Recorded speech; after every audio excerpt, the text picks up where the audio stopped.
بسم اللہ الرحمن الرحیم۔ احساس کر کے دیکھنے اور سننے والوں کو دل کی گہرائیوں سے السلام علیکم۔ ایک نوجوان کو ایک لڑکی سے محبت ہو گئی۔ اس نے اپنے دوست سے کہا، یار اپنی مسجد کے جو امام صاحب ہے نا، مجھے اس کی بیوی سے محبت ہو گئی ہے، کیا تم میری مدد کرو گے؟ اس نے پوچھا، کیا مدد کروں؟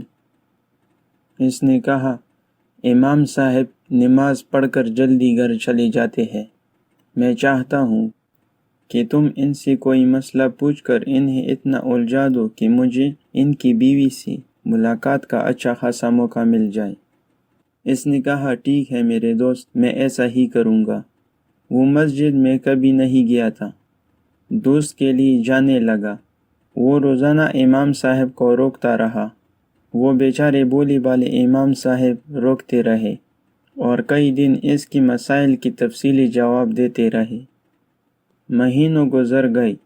ایک دن اس کے ضمیر نے اس کو جھنجھوڑا کہ وہ مسجد کے امام صاحب کے ساتھ کتنا غلط کر رہا ہے۔ ندامت میں ڈوبی ہوئی الجھن میں اس نے امام صاحب سے کہا، حضرت مجھے معاف کر دیجیے۔ کیوں بھائی، کیا ہوا؟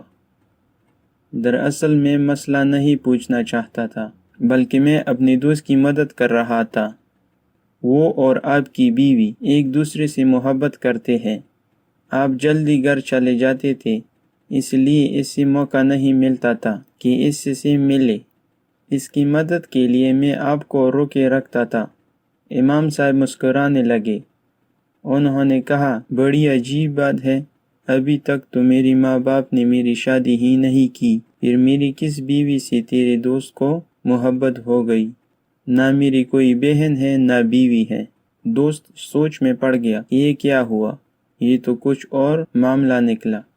امام صاحب نے کہا، یاد رکھو، رب کریم نے خود اعلان فرمایا ہے، ہم نیکوکاروں کے لیے نیک لوگوں کا انتخاب فرماتے ہیں۔ وہ مجھے ایسی بیوی کیسے دے سکتا ہے جو کسی اور سے محبت کرتی ہو؟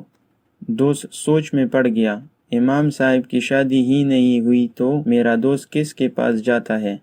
جب تحقیق کی تو پتہ چلا کہ وہ امام کی نہیں بلکہ اس کے گھر جا کر اس کے اپنی بیوی کے ساتھ ملتا تھا۔ گناہ میں مدد کرنے کا انجام ایسا بھی ہو سکتا ہے۔ آج ہمارے بہت سے نوجوان دوست اس طرح بدکاری میں ملوث دوستوں کی محبت کے نام پر مدد کرنے کے لیے تیار ہو جاتے ہیں۔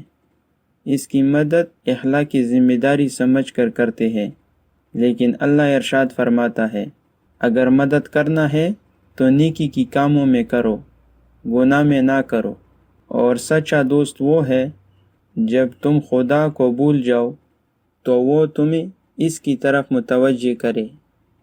بدل ڈالو خود کو، دوستوں کو توبہ کر لو، ورنہ یاد رکھو، دوسروں کے لیے کنواں کھودو گے تو خود گر جاؤ گے، کیونکہ عزت آپ کے گھر میں بھی ہے۔